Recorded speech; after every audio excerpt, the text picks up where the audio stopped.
Noah always believed that being faithful meant life would eventually make sense.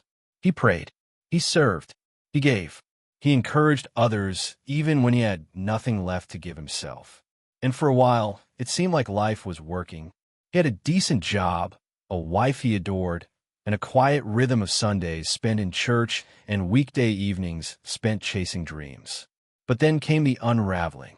It wasn't one catastrophic moment. It was a slow erosion. First, the company he worked for downsized. He lost his job with a vague email that read, "We appreciate your years of service, but your role has been dissolved." Then the bills piled up. One by one, the lights of security began to dim, until the eviction notice slid under his apartment door like a silent thief. But the real breaking came when his wife, Emily, left. She stood in the kitchen, tears on her face, voice trembling.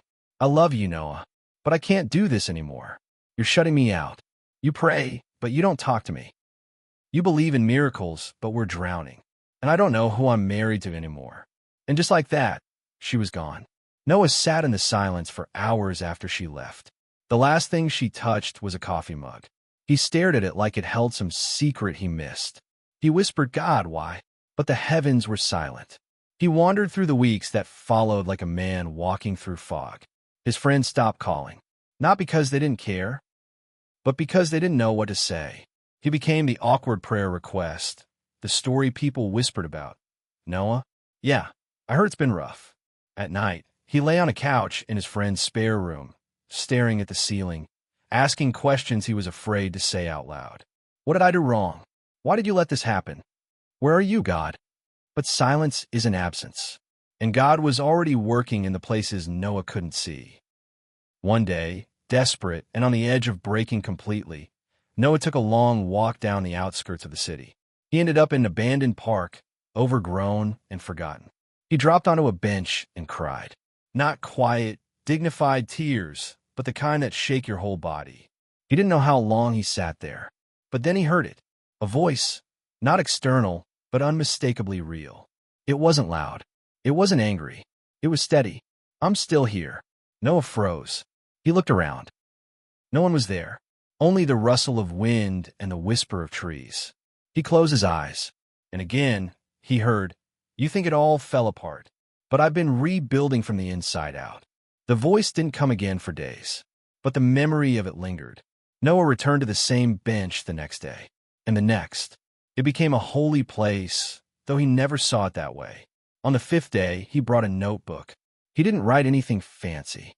Just, "God, if you're still speaking, I'm listening." That's when the first person showed up. An elderly man walked by and nodded. "You okay, son?" Noah almost brushed him off, but something in the man's tone felt familiar. Gentle, unhurried. "I've been better," Noah said. The man sat at the opposite end of the bench. "Yeah, I know what that's like." They talked about nothing and everything. The man's name was Elijah, a retired truck driver with calloused hands and soft eyes. Before he left, Elijah said, "God rebuilds slow, but he doesn't forget the blueprint." Noah blinked. "What did you say?" Elijah smiled. "You'll see." That night, Noah dreamed of a house. Half demolished, roof caved in, windows shattered. He walked through it, heartbroken at the loss. But then, in the dream, he turned a corner and saw Jesus. He was kneeling in the dirt, rebuilding the foundation, one stone at a time. When Noah woke, he wrote in his notebook. Maybe he let it fall so he could build it right. But the pain didn't vanish. A few days later, he received a call from the hospital. His father had collapsed. Stroke. Noah drove through the night to get there, praying the entire time. Not eloquent prayers, just, "Please, God, please." When he arrived, his father was unconscious. Machines beeped. Nurses whispered. Noah held his father's hand and said, "Don't go. I can't lose you two." But 2 days later, he did.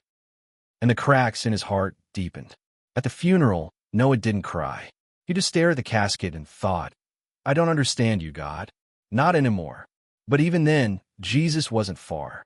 He was holding the pieces, quietly, gently, and preparing the next part of the plan. Noah spent weeks in his childhood home, sorting through old memories, bills, and silence. One evening, he found a box labeled Noah, High School. Inside were old journals. He opened one and found an entry he wrote at 17. God, I want to be used by you. Not just for blessings, but for real purpose. Even if it hurts, use my life to help someone. Noah froze. He had forgotten that prayer. But God hadn't. He whispered into the empty room. Did you let it happen because I asked for something deeper? The question hung in the air, and deep inside, he felt a shift. Maybe the pain wasn't punishment. Maybe it was preparation. Noah had returned to the city, but he didn't feel like he belonged there anymore. Every familiar street now looked foreign. The neighborhood coffee shop still had the same barista, but she didn't recognize him without his old energy. His apartment building was gone. Someone else had moved into that life. He walked with his head down now, not out of shame, but exhaustion. He wasn't running from God anymore, but he wasn't exactly running to him, either. He was wandering. They say the wilderness is a lonely place, but Noah discovered it could also be a holy one. Every morning, he still went to the bench in the overgrown park. Not because he expected miracles, but because it had become a quiet place in a loud world. One morning, he brought his notebook again. He wrote one line, God, if this is what obedience feels like, why does it hurt so much? Then he sat and waited. No fire from heaven, no prophetic voice, just birds and breeze. Until a woman approached cautiously. She looked about 40, with a kind face and a cane. Mind if I sit here? She asked. Noah nodded. She sat, adjusted her cane, and sighed deeply. After a few moments, she said, You ever feel like everything you knew about God was shattered, but somehow he still shows up? Noah looked at her sharply. How did you? She smiled. I call this my morning bench. I come here when life doesn't make sense. I met him here once. Not with my eyes, but something deeper. Noah swallowed hard. You met him too? She nodded. In the silence. He didn't speak again, but something unspoken passed between them, like two soldiers who had survived the same war. In the following days, Noah began to observe something. He would meet random people at strange times, and each one would drop a phrase, a sentence, a whisper of wisdom, never rehearsed, never explained. A homeless man said, Sometimes God lets it fall because you were building it on sand. A little girl at a corner store told her mom, Jesus said he's fixing it. A bus driver who barely glanced at him muttered, The wilderness is where kings are made. It unnerved him, but it also stirred something, a sense that the silence wasn't random. God was speaking, just differently now. One night, Noah had a dream again. He stood before the same broken house, but now Jesus was standing up. Covered in sweat, dust on his robe, hammer in hand. He looked at Noah with tired eyes, like he had been working without rest.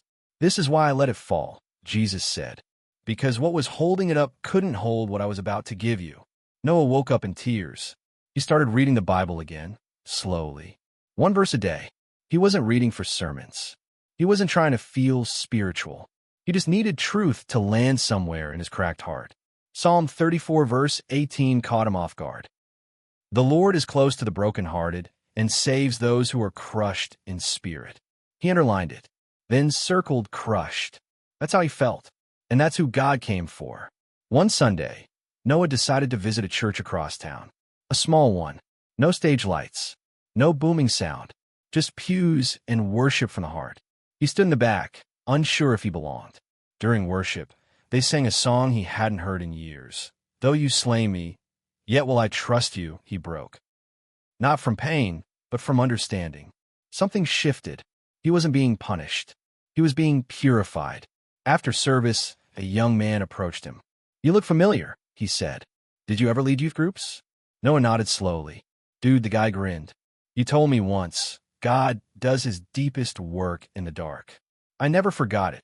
Noah blinked, stunned. He had forgotten saying it. But God hadn't. That night, Noah sat on his floor, surrounded by notebooks, scriptures, and old prayers. He wept, not the desperate sobs of grief, but tears of awareness. Jesus, he said quietly, you've been building something the whole time, haven't you? There was no lightning bolt reply, but a peace filled the room. He began to walk differently after that. Not faster, not stronger, just steadier. He still had no job, still missed Emily every day. But he had something else, clarity. God hadn't caused the storm, but he had allowed it, not out of cruelty, but out of calling. Because what Noah had prayed as a teenager, use me, even if it hurts, was now becoming a reality. One day, Elijah returned. Same bench, same slow walk. He sat down without speaking. After a while, he looked at Noah and said, "You look different, softer, but not weaker, just anchored." Noah smiled. "I think I finally understand. This whole time I wanted answers. But Jesus was giving me presence." Elijah nodded. "That's what sustains you. Not answers. Presence." They sat in silence, the breeze dancing between the branches overhead. That night, Noah wrote this in his notebook. Wilderness is not punishment. It's the place where idols die and truth is born. This is why he let it happen, so I could meet him again, not as a concept, but as a companion. The wind was harsh that morning. Noah pulled his jacket tighter as he stepped into the park again, but something about the chill felt familiar. Not just the weather, but the weight of it. There are moments in life when you sense something's about to shift, not by what you see, but by what you feel in the spirit. That morning, Noah felt it. He sat at the bench, the one where tears had fallen, the one where strangers had spoken God's truth, the one where his silence turned sacred. This time, he didn't open his notebook. He didn't ask questions. He just closed his eyes and waited. Minutes passed. The wind stirred the trees. A bird fluttered down, then flew off again. Then, suddenly, he felt it. A warmth, not from the sun, but from within. It washed over him like a soft tide. He opened his eyes, and standing just a few feet away, in the same dusty clothes from his dreams, was Jesus. Noah didn't speak. Neither did Jesus at first. Then finally, the Savior walked over, sat beside him, and said quietly, "You've carried the weight of questions I already died to answer." Noah blinked, tears forming. "I don't understand," he said. "Why this way? Why did everything have to fall apart?" Jesus looked at him, not with condemnation, not with explanation, but with a gaze that pierced every wound. "Because I wanted your heart, not just your habits." Noah looked down, broken. "But I prayed. I served. I tried. I know," Jesus whispered, "but I was never after your performance. I was after your presence."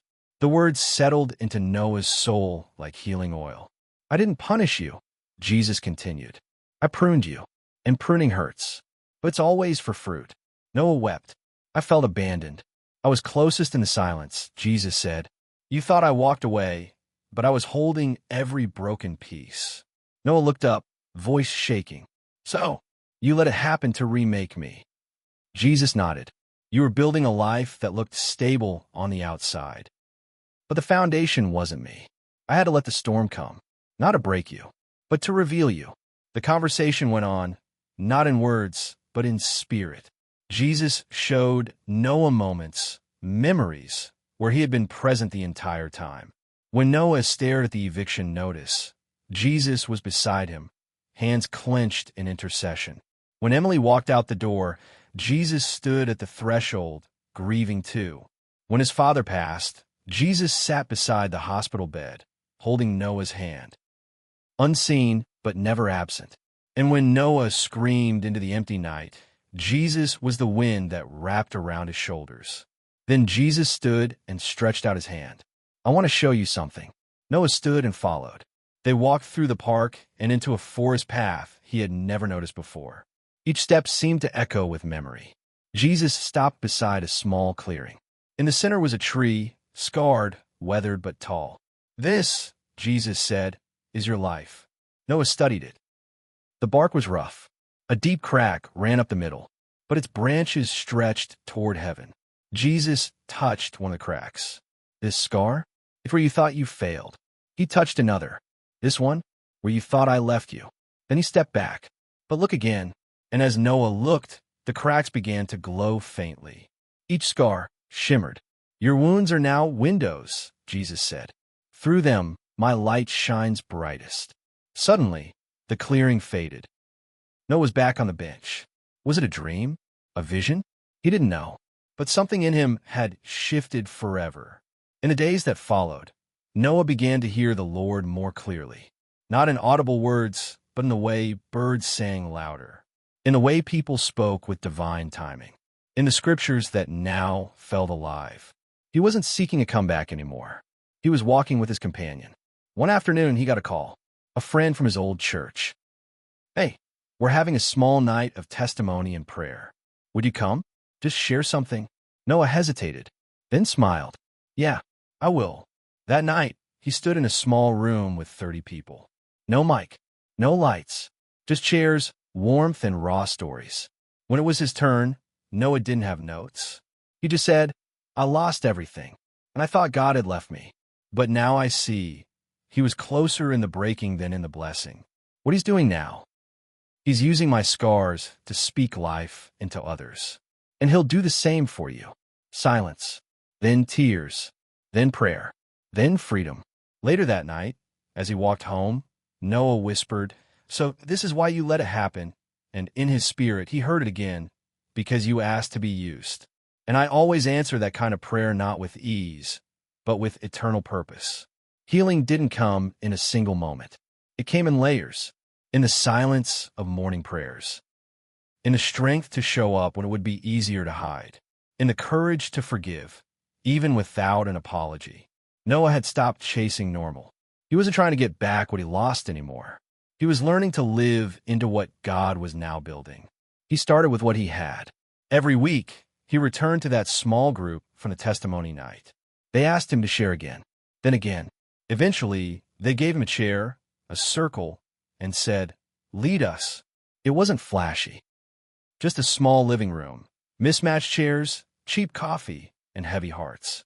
But every time someone opened up, every time someone said, "I thought I was the only one," Noah remembered what Jesus had told him. Your wounds are now windows. One night, a girl named Mariah shared. She was only 19, abandoned, self-harming, barely holding on. She looked up with tear-filled eyes and said, "I don't think God can use someone as broken as me." Noah leaned forward, his voice steady but soft.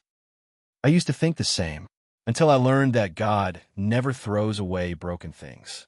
He repurposes them for his glory." He rolled up his sleeve and showed the faint scar on his forearm. I almost gave up once too. But now, every time I look at this, I don't see shame. I see survival. I see grace. She broke down sobbing, but something inside her started to heal. After that night, more came. People who had walked through loss, betrayal, addiction, failure. And all of them heard something from Noah that kept echoing long after. You are not disqualified. You're being rebuilt. God didn't restore everything Noah lost. He didn't get his job back. He didn't get the same house or the same rhythm of life. But something better happened. Purpose was born. One day, a local pastor reached out. "I heard what you've been doing with that small group. How would you feel about doing something similar at our church?" Noah hesitated. He wasn't looking for a platform, but he had promised Jesus, "I'll go wherever you send me." So he said yes. At first, it was just a monthly gathering. They called it the Found Place. Noah didn't try to impress. He just showed up with scripture, vulnerability, and stories. And people came, not because the music was loud or the lights were bright, but because they felt seen. One day, Emily walked in. Noah froze. He hadn't seen her in almost a year. She looked thinner, tired, but her eyes still held the same fire. She waited until after the meeting ended, then walked up and said, "I heard about this place. I didn't know it was you." He nodded slowly. "Yeah, it kind of just happened." She looked around the room. "This feels different." "It is," he said. "I am." They didn't speak long that night, but she came back the next week, and the next, until finally, one evening, she asked, "Do you think Jesus could rebuild us too?" Noah's eyes filled with tears. "I think he's already started." They didn't rush. Rebuilding takes time. But what fell apart in pain was now growing in peace. It wasn't like before, and they didn't want it to be. This version of them had walked through fire, and it had burned away all the pretending. Noah kept writing, in the margins of his Bible, on the backs of receipts, in journals he filled faster than ever. He didn't plan to write a book, but someone from the found place said, "Your words helped me survive. Others need this too." So he prayed and wrote. And when the first manuscript was done, he titled it, "The Beauty in the Breakdown: Why Jesus Let It Hurt and What He Healed." Months passed, seasons changed, and one night, after another gathering, a man approached him. He had tears in his eyes, a worn-out Bible in his hand. "I came here tonight to say goodbye to God," the man said. "But then I heard you," and something inside said, maybe he never left. Noah smiled. Gently, he put a hand on the man's shoulder. He didn't. And this is what he's doing now. He's writing redemption through your story, even if you don't feel it yet. Noah walked home that night, heart full. He looked at the sky, stars scattered like promises, and whispered, "This is better than what I asked for." And in his spirit, he felt Jesus whisper back, "Because now you're not just surviving. You're stewarding what I rebuilt in you."